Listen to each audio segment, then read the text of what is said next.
Haleluya, puji Tuhan. Salam sejahtera bagi kita semua, keluarga besar GPDI LCD Magelang. Kita mengucap syukur kepada Tuhan, hari ini kembali kita dapat menikmati kebenaran firman-Nya. Renungan firman Tuhan pada hari ini saya berikan judul Pelajaran dari Dua Anak. Kita lihat bersama Alkitab kita di dalam Matius 21 ayat 28 dan sampai ayatnya yang ke-32. Kita akan baca satu perikop dari pasal ini. Matius 21 ayat 28 sampai ayatnya yang ke-32. Demikian bunyi firman Tuhan. Tetapi apakah pendapatmu tentang ini? Seorang mempunyai dua anak laki-laki. Ia pergi kepada anak yang sulung dan berkata, "Anakku, pergi dan bekerjalah hari ini dalam kebun anggur." Jawab anak itu, "Baik, Bapa." Tetapi ia tidak pergi. Lalu orang itu pergi kepada anak yang kedua dan berkata demikian juga. Dan anak itu menjawab, "Aku tidak mau." Tetapi kemudian ia menyesal lalu pergi juga. Siapakah di antara kedua orang itu yang melakukan kehendak ayahnya? Jawab mereka, "Yang terakhir." Kata Yesus kepada mereka, "Aku berkata kepadamu, sesungguhnya pemungut-pemungut cukai dan perempuan-perempuan sundal akan mendahului kamu masuk ke dalam kerajaan Allah. Sebab Yohanes datang untuk menunjukkan jalan kebenaran kepadamu dan kamu tidak percaya kepadanya. Tetapi pemungut-pemungut cukai dan perempuan-perempuan sundal percaya kepadanya. Dan meskipun kamu melihatnya, tetapi kemudian kamu tidak menyesal dan kamu tidak juga percaya kepadanya." Puji Tuhan, Bapak Ibu, saudara-saudara yang diberkati oleh Tuhan.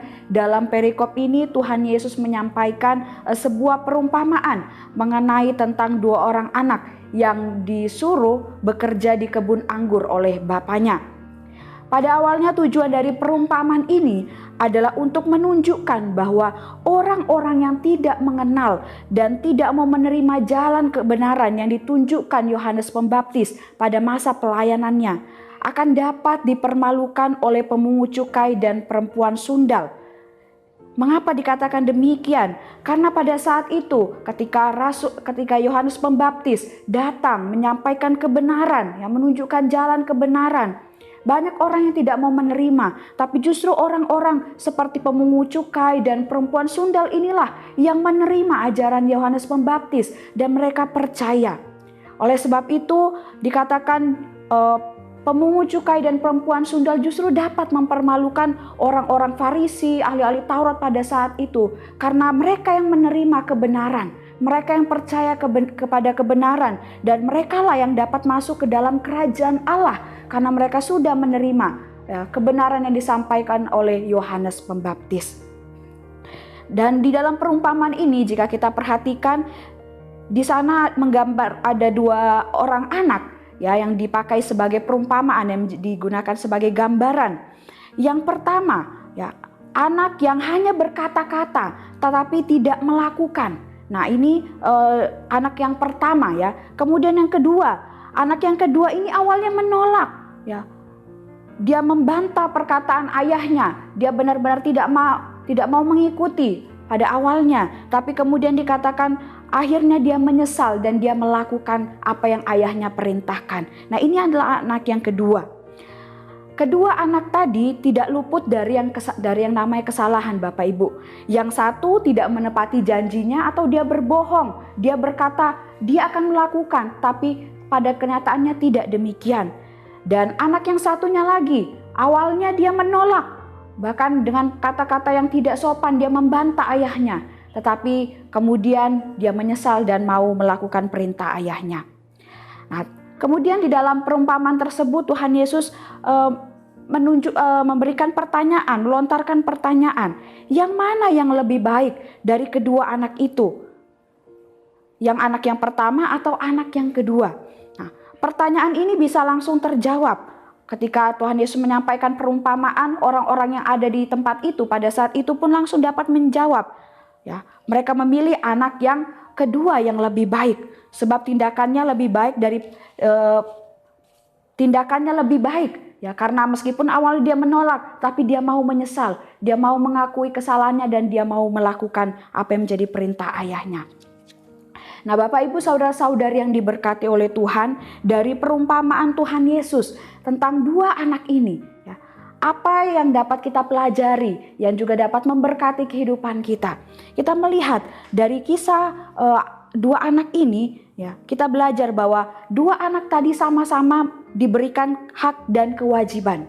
Dan anak-anak tersebut adalah merupakan gambaran kita juga sebagai anak-anaknya Tuhan. Kita sebagai umat-umatnya Tuhan.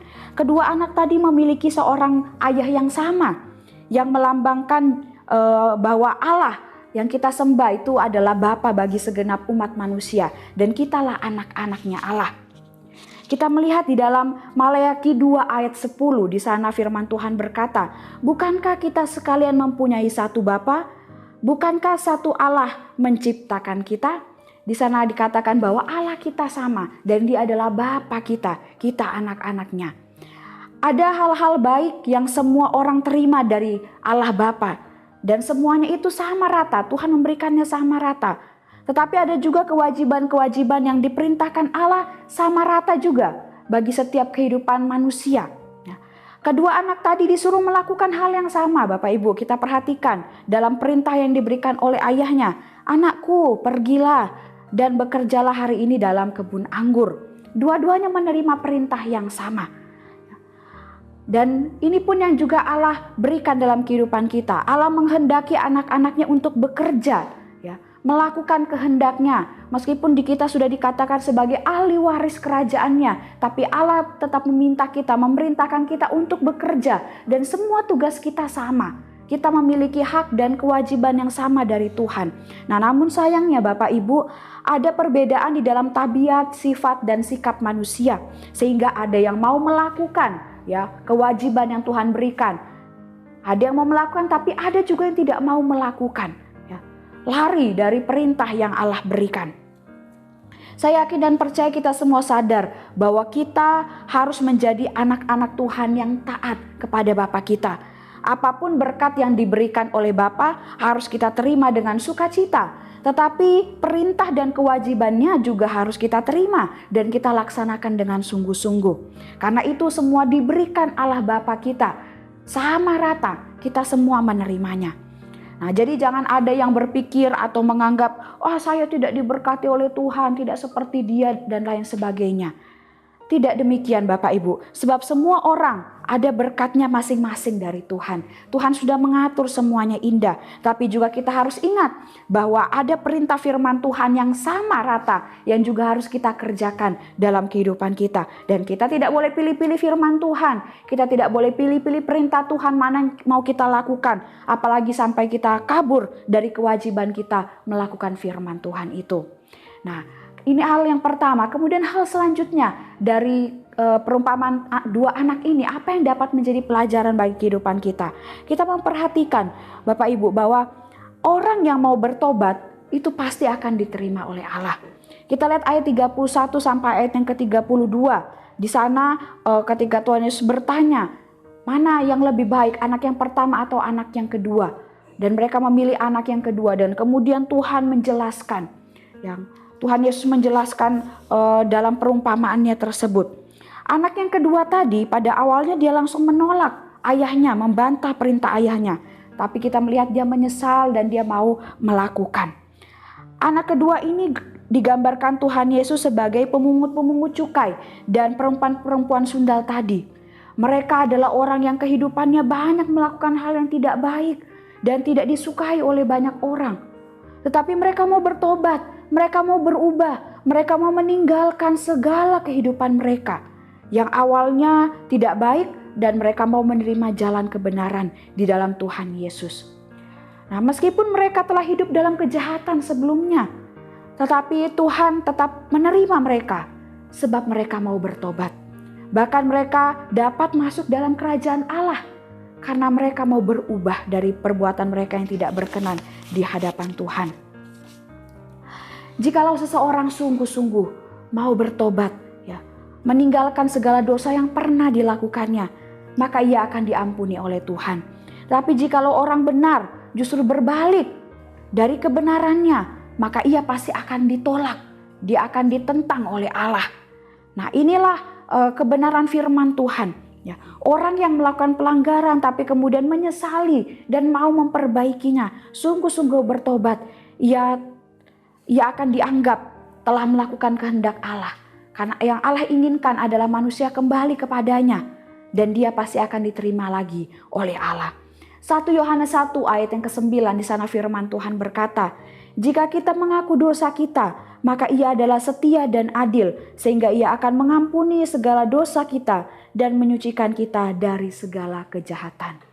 Oleh sebab itu, Bapak Ibu yang diberkati oleh Tuhan, dari kebenaran firman Tuhan hari ini, dari perumpamaan Tuhan Yesus tentang 2 orang anak tadi, kita bersama belajar bahwa kita sebagai anak dari Allah Bapa, kita memiliki tugas dan kewajiban yang sama, dan kita pun memiliki berkat-berkat yang sama daripada Bapa.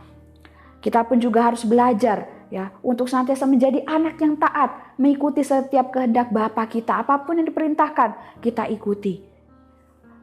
Roh Kudus pasti akan memberikan kekuatan, memberikan kemampuan bagi kita semua untuk dapat menjadi anak-anak yang taat di hadapan Bapa kita, yaitu Tuhan Yesus Kristus. Puji Tuhan, Tuhan Yesus memberkati kita semua. Bapak Ibu, kami mengucapkan terima kasih bagi Bapak Ibu yang sudah mengikuti Renungan 79, kiranya dapat menjadi berkat dan kekuatan bagi kita semua.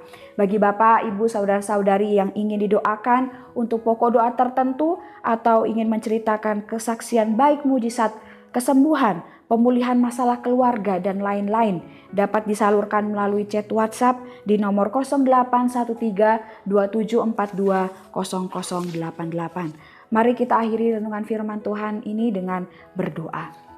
Kami mengucap syukur kepadamu Tuhan buat kemurahan-Mu, berkat-Mu bagi kami melalui kebenaran firman Tuhan yang kami dapat nikmati hari ini. Kami yakin dan percaya Tuhan, firman-Mu itu adalah penuntun kehidupan kami yang membawa kehidupan kami semakin hari, kami semakin hidup berkenan di hadapan Tuhan. Engkau tolong kami Tuhan untuk menjadi anak-anak-Mu yang taat, mau dengar-dengaran kepada setiap perintah-Mu, sebab Engkau adalah Bapa kami. Terima kasih Yesus, terima kasih Bapa. Keluarga GPD LSD Magelang bermegah dalam Allah oleh Yesus Kristus Tuhan, sebab oleh Dia kami telah menerima pendamaian. Kami akan setiap firman-Mu dalam hidup kami Tuhan. Kami mengucap syukur dalam nama Tuhan Yesus Kristus. Haleluya. Amin.